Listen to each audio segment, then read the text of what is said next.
आनंदीबाई जोशी का जीवन परिचय।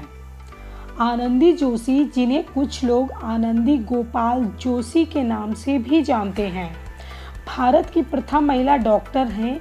इनकी जन्म तारीख 31 मार्च 1865 है।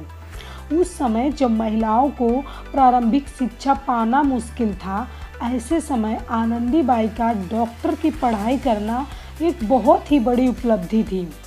ये प्रथम भारतीय महिला थी जिन्होंने अपने ग्रेजुएशन के बाद यूनाइटेड स्टेट्स से 2 साल की मेडिकल में डिग्री हासिल की थी और अमेरिका की धरती में जाने वाली प्रथम महिला भी थी। इसमें एक पॉइंट है, जन्म और प्रारंभिक शिक्षा। इनका जन्म 1865 में ब्रिटिश काल में पुणे जिला के कल्याण में हुआ था। यह हिंदू परिवार से हैं। इनका नाम यमुना था और इनकी शादी मात्र 9 वर्ष की उम्र में अपने से 20 वर्ष बड़े व्यक्ति के साथ कर दी गई थी। बी पॉइंट है, गोपाल राव जोशी। गोपाल राव जोशी से ही यमुना की शादी हुई थी। शादी के बाद यमुना का नाम बदलकर आनंदी रखा गया था। इनके पति कल्याण में ही पोस्ट ऑफिस का काम करते थे। कुछ समय बाद इनका तबादला पहले अलीबाग और अंत में कोलकाता में हो गया। यह नारी शिक्षा को बढ़ावा देने वाले व्यक्ति थे। उस समय ब्राह्मण परिवार संस्कृत को अधिक बढ़ावा देते थे, परंतु गोपाल राव जी ने अपने जीवन में हिंदी को अधिक महत्व दिया। इन्होंने आनंदीबाई जोशी का पढ़ाई के प्रति अधिक रुझान देखते हुए उन्हें शिक्षा प्राप्त करने और अंग्रेजी सीखने में मदद की। सी पॉइंट है, आनंदीबाई की संतान। अपने शादी के 5 वर्ष बाद इन्होंने एक संतान को जन्म दिया, जो कि एक लड़का था। इस वक्त वह 14 वर्ष की थी, परंतु यह बच्चा केवल 10 दिन ही जी सका और जरूरी स्वास्थ्य सेवाओं के अभाव के कारण उसकी मृत्यु हो गई।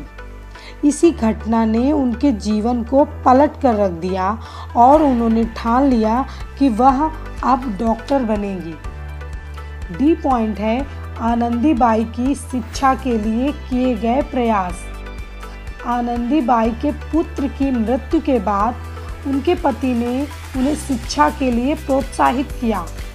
आनंदीबाई की मेडिकल में रुचि देखते हुए गोपाल राव जोशी ने अमेरिका के रॉयल विल्डर कॉलेज को खत लिखकर पढ़ाई के लिए आवेदन किया।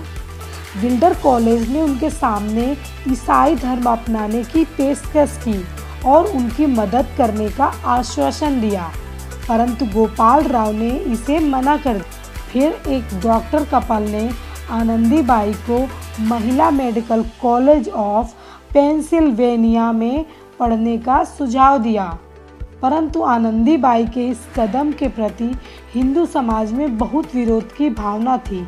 वे नहीं चाहते थे कि उनके देश का कोई व्यक्ति विदेश जाकर पढ़े। कुछ ईसाई समाज ने इसे सपोर्ट किया, परंतु उनकी इच्छा इनका धर्म परिवर्तित करवाने की भी थी। अपने फैसले को लेकर हिंदू समाज में विरोध को देखते हुए आनंदीबाई ने श्री रामपुर कॉलेज में अपना पक्ष अन्य लोगों के समक्ष रखा। उन्होंने अमेरिका जाने और मेडिकल की डिग्री की ज़रूरत को समझाया और कहा वह भविष्य में कभी भी ईसाई धर्म स्वीकार नहीं करेंगी और भारत आकर मेडिकल महिला कॉलेज खुलवाने का भी प्रयास करेंगी। उनके इस प्रयास से लोग प्रभावित हुए और देश भर से लोग उन्हें सपोर्ट करने लगे और पैसों का भी सहयोग किया। इस प्रकार पैसों की भी समस्या खत्म हो गई।